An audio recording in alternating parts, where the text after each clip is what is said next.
What is going on YouTube? It is your boy MrBaboon back with a reaction video. This time we have the Korean War Part 1.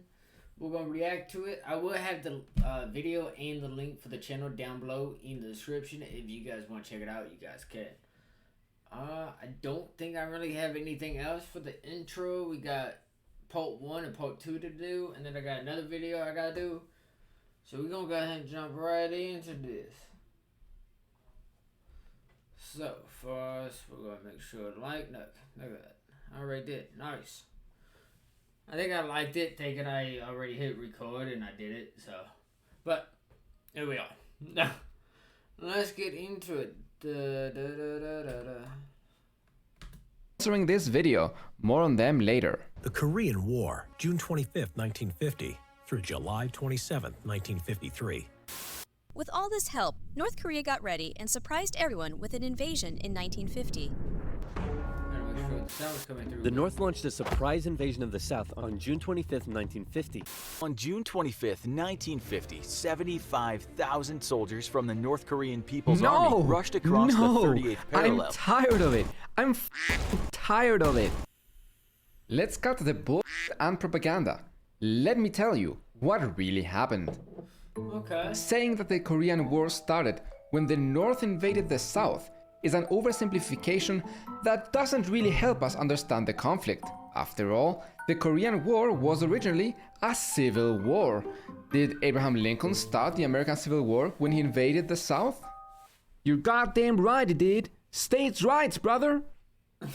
No. Civil wars are complex issues, and there's usually no single starting point. But we can begin by looking at the Korean society of the late 1800s. It was divided into a handful of powerful landowners and a massive amount of poor farmers who barely made enough to scrape by, with practically no middle class to speak of. Damn. They also had a complicated neighbor. For many years, Japan minded its own business and was closed to the outside world. I despise Chris. Did you say he's a human here? Hello, Mr. Japan. I am Commodore Perry. I come on behalf of the United States of America. You may have heard of us, greatest country on the planet. I'm here to start trading with you guys. Wow, we're flattered, but I'm afraid we're not really interested in trading with anyone. Oh, I'm so sorry.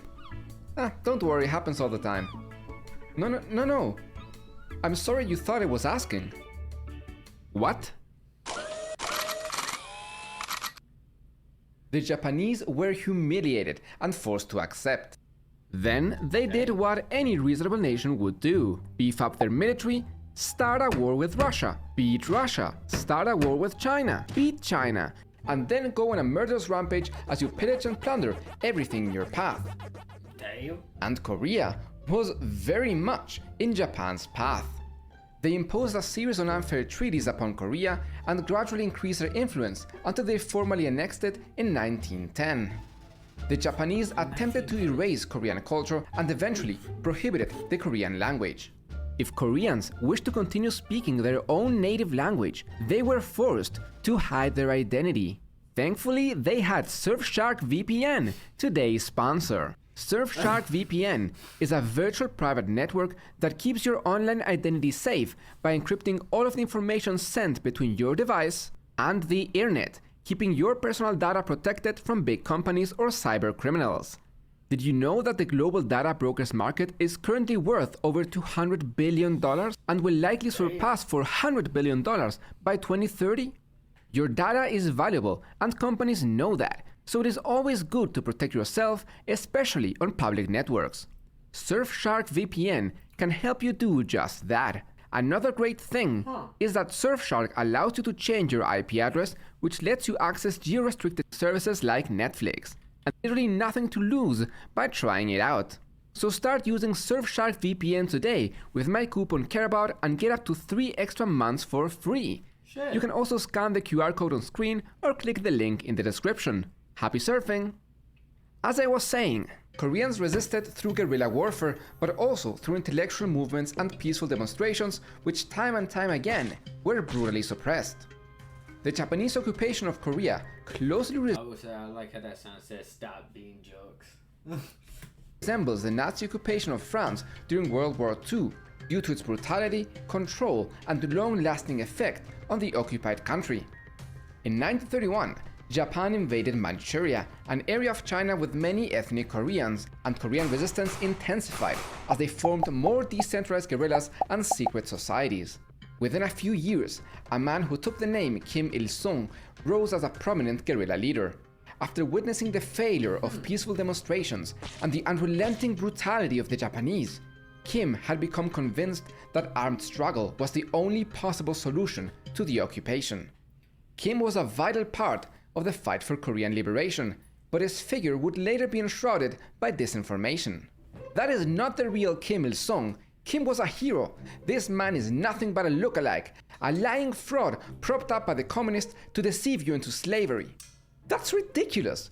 This is the one and only Kim Il-sung who bravely resisted the Japanese, blew up the Death Star, and threw the One Ring into the fiery pits of Mount Doom from whence it had come.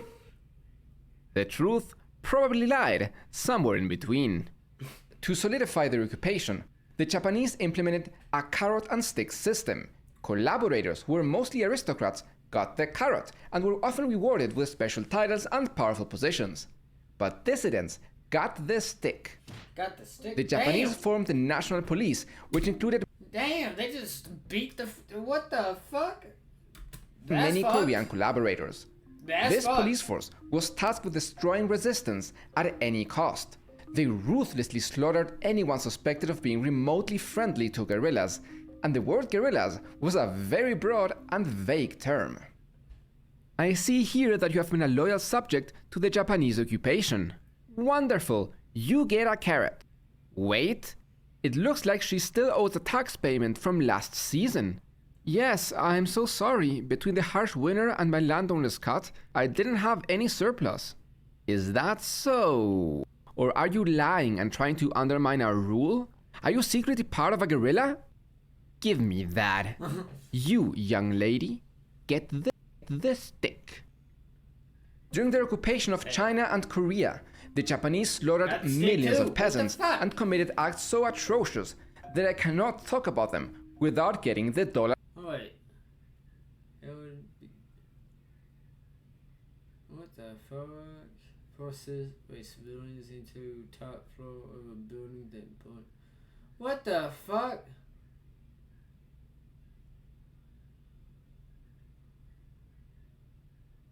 What the fuck?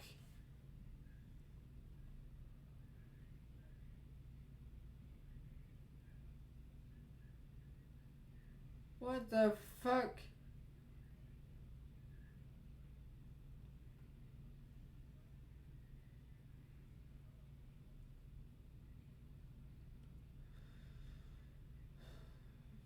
Damn. That's just fucked. Sign stick. That's fucked. The guerrillas fought bravely, but they remained mostly decentralized and disorganized. In 1941, a massive Japanese counterinsurgency operation killed almost 200,000 freedom fighters, almost completely wiping them out. Kim Il-sung saw this disunity as the main culprit for their defeat, and in him arose a new conviction. If Korea is ever to be free from outside occupation, we need unity by any means necessary. There can be no dissidents and no political alternatives. From now on, it will be my way or the highway. Fighting continued until Japan surrendered in 1945. The US occupied the southern half of Korea and the USSR the north. Well, now that the war is finally over, it is time to let both Koreas unify once again. Of course, I would want it no way else. But what will you do about the country's politics? Will it be capitalist or communist? Capitalist.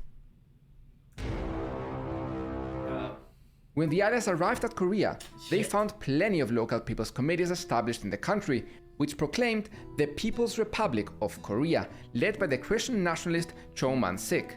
In the north, the Soviet Union ensured that communists found their way to positions of power, and Kim Il-sung soon emerged as the leader of the new republic. But in the south, the US refused to recognize the People's Republic of Korea and even outlawed the People's Committees. Damn. Instead, they created the United States military government in Korea, with MacArthur as the supreme commander. The US occupation of Korea would be chaotic, as not a single US troop or general spoke Korean. There was a running joke among the locals that it was actually the translators who were running the country. For over 1,000 years, Korea had always been one nation. The division was created and enforced by foreign powers, and Koreans on both sides of the parallel wanted nothing more than to see their country unified once again. But there was another matter to resolve: what to do with the war criminals from the losing side of World War II. Let's see, you Nazis are guilty of killing millions of innocent civilians in the Holocaust, conducting horrible lab experiments, sentencing millions into forced labor, and starting a devastating war that ravaged the continent. You are all sentenced to either death or a long time in prison. Aww. Except for you, and you. You are coming with me. Alright, now for you.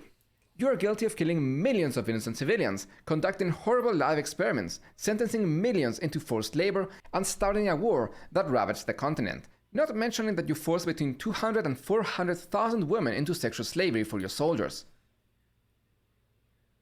No, no, no. Bad Japan. Bad Japan. No more, okay? No more. Do you pinky promise no more genociding? I pinky promise. Great, that's settled then. Unlike with Nazi Germany, Japan was allowed to maintain its power structure and faced no war crime persecutions. The communists in the north executed many of the highest-ranking Japanese collaborators and allowed others to flee the country. The north also redistributed land to the poor, nationalized key industries, passed several sexual equality laws, and created a national program to provide free healthcare to every citizen. But the South did no such thing, and Japanese collaborators remained in positions of power to the point that the South Korean bureaucracy was indistinguishable from the one under Japanese occupation.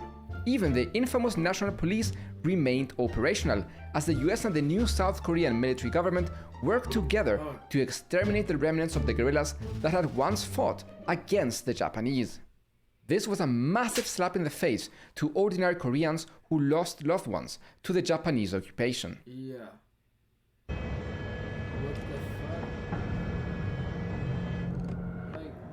What the fuck? Okay, we gotta find a way to reunify Korea. Absolutely. But who will be in charge? How about this guy?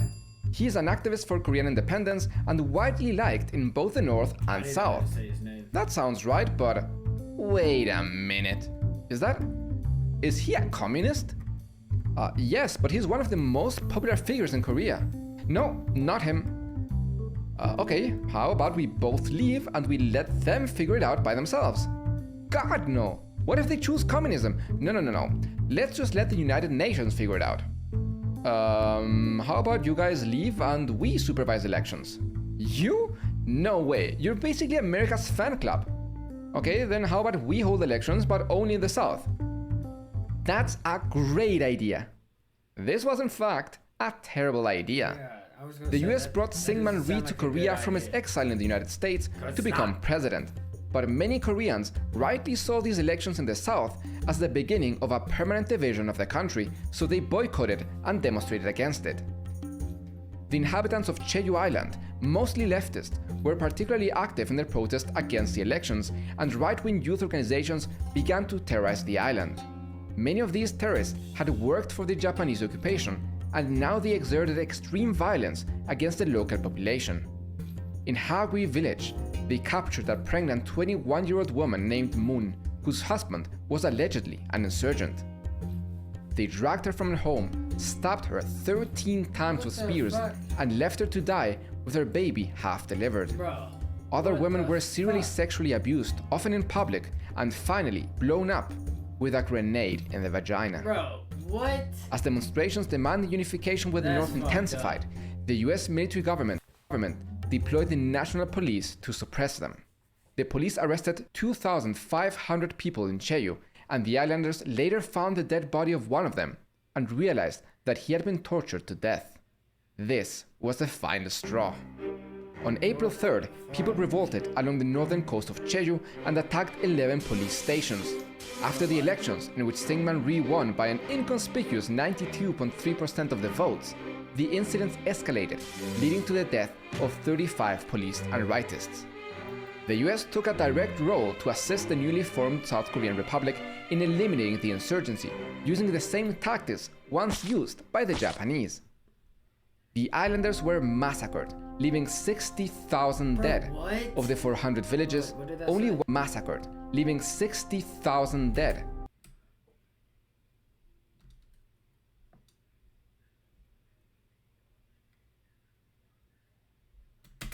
Of the 400 villages, only 170 remained. The right-wing youth organization was given control of the island, and by 1949, 300 of them had joined the island police, and another 200 were either in business or local governments. But elements of the South Korean army stationed in Yosu had refused to embark for Jeju to kill their fellow Koreans, so President Rhee set out to crush them as well. The US was even more involved in this operation. Its intelligence was vital in the planning of the operations, and the US Navy was responsible for transporting Korean troops. Among the US supervisors was James Houseman, who would spend 3 decades operating in Korea and later called himself the father of the Korean army. The violence of the suppression made him call the Korean army and national police brutal bastards and worse than the Japanese. Like, Oh my god, what have you done? If you burn their bodies with gasoline, you can hide the method of execution and even blame the death on the communists. It is hard to grasp the scale of the violence in South Korea during this time. Guerrillas made brutal assaults on police, who then took the guerrilla fighters to their home villages and tortured them for information. They then shot them and tied them to trees as a lesson for the rest. what? Yet despite the brutal methods, the insurgency persisted.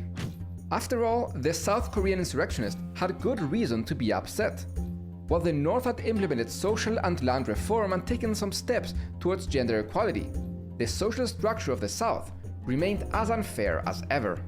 And not only had the brutal Japanese occupation gone completely unpunished, but the new administration had protected and even elevated Japanese collaborators. And now that it seemed the country's division would be made permanent, brutal violence was once again exerted upon them. It is estimated that 100,000 Koreans were killed in the South from the political violence. What the President fuck? Rhee forcefully enrolled about 300,000 people into the Bodo League, a national re-education program for suspected communists. All of this before the Korean War as we know it had even begun. This is just one of the reasons why I get so upset when people begin discussing the Korean War in 1950. Well, things I care about, but what about the communists? For the past couple of decades, North Korea has been a brutal dictatorship. Amnesty International has documented forced labor camps holding between 1 and 200,000 people, and around 600,000 North Koreans died in a Great Famine in the 1990s. Damn. But North Korea in its origins was vastly different, and we do not currently have evidence of North Koreans killing their enemies in the large numbers that we saw from the South and the United States. The North Korean leadership was mostly happy to just let them emigrate. With help from the United States and the Soviet Union, both Koreas militarized rapidly, and the North sent hundreds of thousands of soldiers to help the Chinese Communist Party in their civil war. Millions of people migrated across the 38th parallel to live in the government of their preferred ideology, polarizing the countries even further. The North viewed the South as a puppet government of a foreign power, no different from what it had been under Japanese occupation, and wished to liberate it and unify under its rule. The South believed that the North was a totalitarian communist regime that posed a threat to its democratic way of life and the future of a unified Korea. Skirmishes soon broke out across the 38th parallel. Problem: your sponsor won't help you if you launch an unprovoked general attack. Solution: provoke an unprovoked attack. The superpowers tried to deter a civil war. The US did their best to keep hot-headed Southern commanders from going buck wild. But go buck wild they did. Enlisted is the free, brand new online World War II shooter. Command a squad of soldiers and participate in legendary battles of the South. According to internal American accounts, much of the extensive fighting along the border was started by Southern forces, but the North was more than happy to strike back. On May 4th, 1949, the South attacked the North's position at Kaesong. In early August, the North attacked units occupying a small mountain north of the 38th parallel, killing hundreds.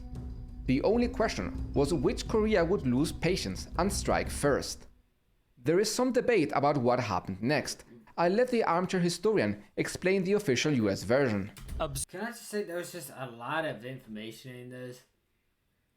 Like, I mean, there was just a lot. And we still got a part 2 that's also going to have a lot of information in it. Observing this weakness, Kim Il-sung began to believe that he could rapidly invade and conquer South Korea. Eventually, Sung launched his invasion, but claimed to his dying day that it was a righteous response to a surprise attack from the South, which was conveniently defeated so decisively by the Korean People's Army that no evidence of the invaders was left. But in reality, there is indeed some evidence. Here are some South Korean and